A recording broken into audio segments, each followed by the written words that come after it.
Court में गवाहों की गवाही पूरी हो चुकी है। दूसरे चरण से ठीक एक दिन पहले तेजस्वी की पेशी होगी, जिसके बाद उनके हाथों में हथकड़ियां होंगी। अब आप सोच रहे होंगे कि हम इतने दावे के साथ ऐसा क्यों कह रहे हैं, तो उसके लिए हमारी इस वीडियो को आप पूरा देखिएगा, क्योंकि कहावत है ना, जैसी करनी वैसी भरनी।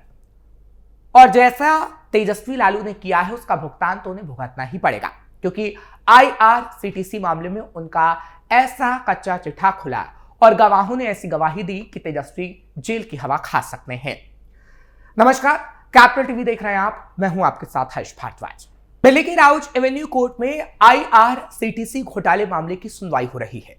विशेष न्यायाधीश डॉक्टर विशाल गोगने की अदालत ने एक मीडिया संस्थान से जुड़े 2 गवाहों को नए सिरे से नोटिस जारी करने का निर्देश दिया। सुनवाई के दौरान मीडिया संस्थान के प्रतिनिधि AR अब्राहम मैथ्यूज अदालत में मौजूद रहे।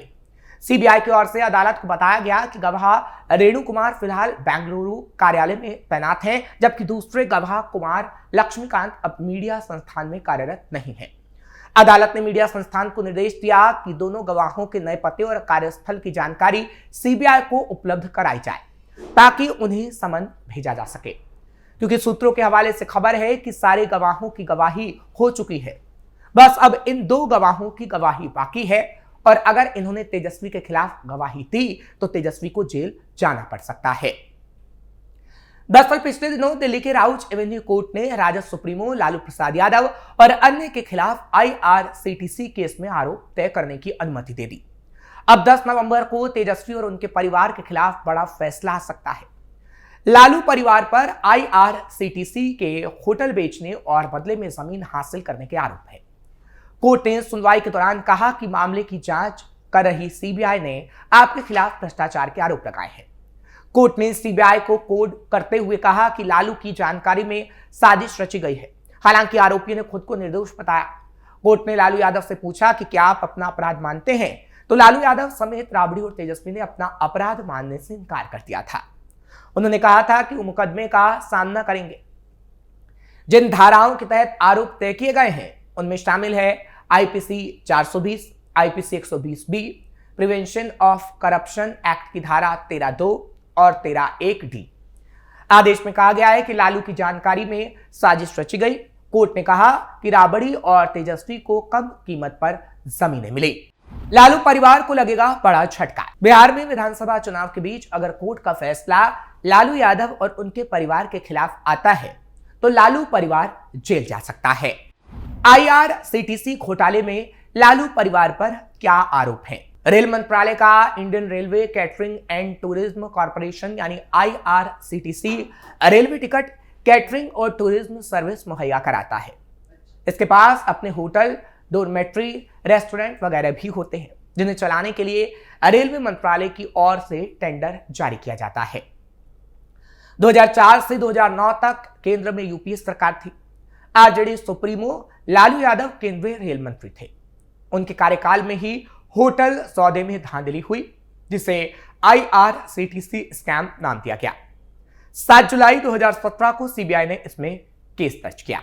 CBI की चार्जशीट से सामने आई जानकारी, IRCTC के 2 होटल BNR रांची और BNR पुरी को चलाने और उनके रखरखाव के लिए टेंडर निकाला गया था। पटना की company Sujata hotels private limited को टेंडर मिला। CBI ने आरोप लगाया कि टेंडर प्रोसेस में धांधली और हेराफेरी की गई। सुजाता होटल्स की मदद के लिए शर्तों में भी फेरबदल किया गया। इस सौदे के बदले सुजाता होटल्स ने पटना की 3 एकड़ जमीन डिलाइट कंपनी को मामूली कीमत पर ट्रांसफर कर दी। बाद में राबड़ी देवी और तेजस्वी यादव के मालिकाना हक वाली लारा प्रोजेक्ट्स ने इन बेनामी डिलाइट कंपनी के शेयर को 65 लाख रुपए में खरीद लिया था। जब राबड़ी देवी और तेजस्वी यादव ने कंपनी को खरीदा तब उसके पास 3 एकड़ जमीन थी, जिसके सर्किल रेट 32 करोड़ और मार्केट रेट 94 करोड़ रुपए था। जमीन पर जब मॉल बनने लगा तब इस मामले का बड़ा खुलासा हुआ था। IRCTC स्कैम में कौन कौन आरोपी? लालू यादव पूर्व रेल मंत्री, राबड़ी देवी पूर्व CM, तेजस्वी यादव पूर्व deputy CM, Sujata hotels private limited, Sujata hotels के director, Lara project, delight company के तत्कालीन मैनेजिंग PK गोयल, IRCTC के पूर्व group general manager VK Asthana, Vinod Kumar कारोबारी, प्रेमचंद गुप्ता पूर्व केंद्रीय मंत्री, सरला गुप्ता प्रेमचंद गुप्ता की पत्नी। ये आरोपियों के नाम है। लेकिन अब आपको बताते हैं कि आरोपियों को 10 नवंबर को जब फैसला आएगा तो कितने साल की सजा हो सकती है। लालू परिवार को कितने साल की सजा। दिल्ली की राउज एवेन्यू कोर्ट के स्पेशल जज विशाल गोगने ने 13 अक्टूबर को लालू परिवार और अन्य आरोपियों पर अलग अलग धाराओं में आरोप तय किए।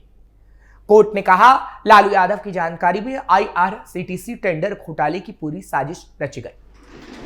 टेंडर प्रोसेस में उनका दखल था, इसमें लालू परिवार को फायदा हुआ था। स्पेशल जज विशाल गोगने ने लालू यादव पर भ्रष्टाचार, धोखाधड़ी और साजिश करने का IPC की धारा 120, 420 और प्रिवेंशन ऑफ करप्शन एक्ट 1988 की धारा 13(2) के तहत आरोप तय किए थे। वहीं राबड़ी देवी और तेजस्वी यादव पर IPC 420 के तहत धोखाधड़ी और 120B के तहत साजिश करने का आरोप तय किया गया। पटना हाईकोर्ट के सीनियर एडवोकेट सर्वदेव सिंह कहते हैं, आरोप तय होने के बाद अब ट्रायल चल रहा है। लालू यादव परिवार इसे हाईकोर्ट में चैलेंज करेगा। कोर्ट में बहस होगी। कोर्ट से उन्हें राहत मिल सकती है या नहीं, ये तो वक्त ही बता पाएगा। सरदेव सिंह कहते हैं, लालू परिवार पर जिन धाराओं में आरोप तय हुए हैं, अगर वो कोर्ट में साबित हुए तो ज्यादा से ज्यादा उन्हें 7 साल की सजा हो सकती है। अगर आरोप साबित होते हैं तो सजा होगी। कोर्ट ने जिस धारा में आरोप तय किया है उसमें 7 साल की सजा है। अगर कोर्ट ने लालू राबड़ी और तेजस्वी को 2 साल से ज्यादा की सजा दी तब सिनेरियो पूरी तरीके से बदल जाएगा। तेजस्वी CM नहीं बन पाएंगे। लालू राबड़ी की राजनीति पर तो कोई असर नहीं पड़ेगा, लेकिन तेजस्वी का राजनीतिक भविष्य खराब हो सकता है। भ्रष्टाचार पर क्या खुद को सजा देंगे? हालांकि ये तो कोर्ट की बात हुई, लेकिन भ्रष्टाचार का मुद्दा बीजेपी बिहार में उठा रही है और तेजस्वी को भ्रष्टाचारी बता रही है, जो भी तेजस्वी को काफी मुश्किल में डाल रहा है। बिहार बीजेपी के पूर्व अध्यक्ष और उजियारपुर के सांसद नित्यानंद राय ने आशंका जताई कि अगर गलती से भी तेजस्वी यादव के नेतृत्व में सरकार बन गई तो फिर से बिहार में जंगल राज का दौर वापस लौट आएगा। बिहार फिर से 1990 से 2005 के दौर में वापस चला जाएगा। उन्होंने कहा कि हकीकत यही है कि दबाव और धमकी के जरिए तेजस्वी मुख्यमंत्री पद के उम्मीदवार तो बन गए, लेकिन महागठबंधन के लोग ही उन्हें मुख्यमंत्री के उम्मीदवार के तौर पर अभी स्वीकार नहीं कर पा रहे हैं, क्योंकि वो भ्रष्टाचारी है। नित्यानंद राय ने कहा कि जो व्यक्ति भ्रष्टाचार का प्राय बन गया है और जिसने भ्रष्टाचार के आरोप में खुद को दोषी पाया है, बिहार इस एक व्यक्ति के कारण कई साल पीछे चला गया, जिसने अपार धन जमा किया और अपने परिवार के लिए साम्राज्य खड़ा कर दिया। उन्होंने कहा, तेजस्वी यादव के खिलाफ भ्रष्टाचार के आरोप साबित हो चुके हैं, तो यह साबित करने की क्या जरूरत है कि वो भ्रष्ट नहीं है। तेजस्वी यादव के खुद भी भ्रष्टाचार में लिप्त होने के जो सबूत सामने आए हैं, इस पर कोर्ट तो उन्हें सजा देगा ही, लेकिन क्या वो मानेंगे कि वो खुद भ्रष्टाचारी हैं? उन्हें ऐसा कहना चाहिए। नित्यानंद राय ने कहा कि 14 नवंबर को एक बार फिर से एनडीए की विजय पताका पूरे बिहार में फहराएगी और महागठबंधन की करारी शिकस्त तय है, क्योंकि जनता भ्रष्टाचारी को सीएम नहीं बनाएगी। फिलहाल IRCTC मामला तेजस्वी के लिए सिरदर्द बना हुआ है। पहले चरण की वोटिंग हो चुकी है और दूसरे चरण की वोटिंग बाकी है और उससे ठीक एक दिन पहले इस मामले में फैसला आना है। और अगर लालू परिवार के खिलाफ फैसला आया तो तेजस्वी को जेल हो सकती है। ऐसे में दूसरे चरण में तेजस्वी के जेल जाने की तस्वीर लोगों के मन में सवाल डालेगी कि एक आरोपी जिसके खिलाफ कोर्ट ने फैसला सुनाया, उसे बिहार की सत्ता पर काबिज क्यों किया जाए। फिलहाल ये जनता पर निर्भर है, लेकिन हाँ, इतना जरूर कहा जा सकता है कि 10 नवंबर की ही वो तारीख होगी जो तेजस्वी का भविष्य तय करेगी। फिलहाल आपको ये खबर कैसे लगी कमेंट सेक्शन में जरूर बताएं। खबर को लाइक शेयर करें, कैपिटल टीवी को सब्सक्राइब करना मत भूलिएगा।